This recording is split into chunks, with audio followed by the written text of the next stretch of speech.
Praise the Lord. जय मसीह की। कैसे हैं आप लोग? आज का दिन और एक दिन दिया, बेहतर दिन दिया, अच्छा दिन दिया, आनंद का दिन दिया, खुशी का दिन दिया। परमेश्वर की महिमा और तारीफ करते हैं। वचन पढ़ेंगे, प्रार्थना करें। महान अनुग्रहकारी पिता परमेश्वर, वचन पढ़ते हैं, गहरी बातें, भेद की बातें बताएं। आपकी महिमा हो। प्रत्येक जन को आपके हाथों में सौंपते हैं। सबसे महिमा लें। उद्धारकर्ता यीशु मसीह के नाम से मांगते हैं, आमीन। वचन पढ़ेंगे मत्ती 13 अध्याय 18 पद से 23 पद तक। अब तुम बीज बोने वाले का दृष्टांत का अर्थ सुनो। जो कोई राज का वचन सुनकर नहीं समझता, उसके मन में जो कुछ बोया गया था उसे वह दुष्ट आकर छीन ले जाता है। ये वही है जो मार्ग के किनारे बोए गए थे और जो पथरीली भूमि पर बोए गए।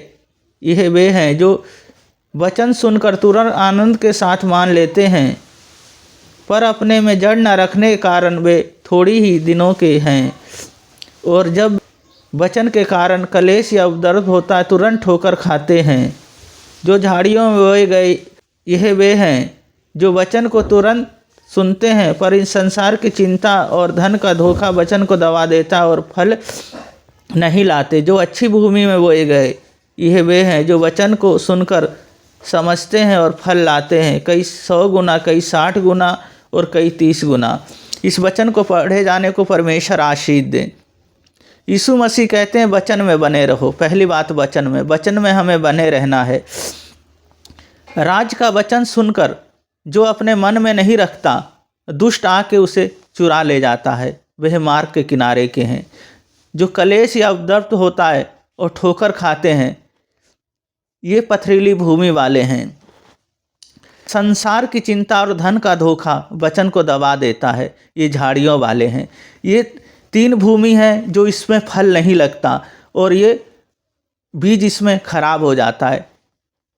और चौथी भूमि है जो अच्छी 100 गुना, 60 गुना, 30 गुना उस पर फल लगता है। तो हम वचन में बने रहें, वचन के अनुसार जीवन जिएं, यीशु मसीह को जीवन देते हुए हमारा जीवन जिएं।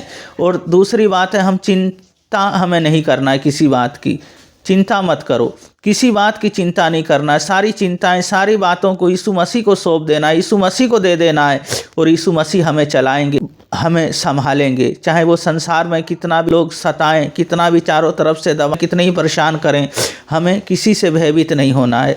और तीसरी बात है आनंदित रहना, हमेशा आनंदित रहना, उन्हें आनंद के साथ बने रहना है। जिस तरह हमने वचन में चल रहे हैं उसी तरह हम चलते रहें और वचन के अनुसार हम अपना जीवन जिएं। पहली बात है वचन में बने रहें, दूसरी बात है चिंता मत करो, तीसरी बात है आनंदित रहो। तीनों बात हमारे जीवन में है। परमेश्वर हमें बहुत आशीष देंगे, बहुत आगे तक लेके जाएंगे। प्रार्थना करेंगे। महान अनुग्रहकारी पिता परमेश्वर, बहन भाइयों को, बच्चों को, सबको मैं आपके हाथों में सौंपता हूँ। ये आपकी रचना है, तो प्रभु जी होने दे कार्य, कोई दुष्शक्ति या बुरी आत्मा कार्य ना करे, आप कार्य करें, क्योंकि आपका वचन कहता है तुम मुझ में बने रहो, मेरे वचन तुम में बने रहो। जो मांगो चाहो वो तुम्हारे लिए हो जाएगा।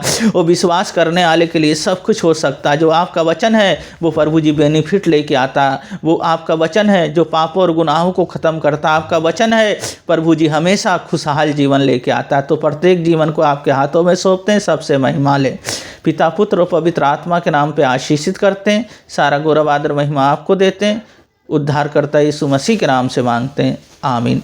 वचन में बने रहें, परमेश्वर की महिमा करते रहें, परमेश्वर की जय जयकार करते रहें। परमेश्वर आप लोगों को बहुत बहुत आशीष दें। सबको जय मसीह की।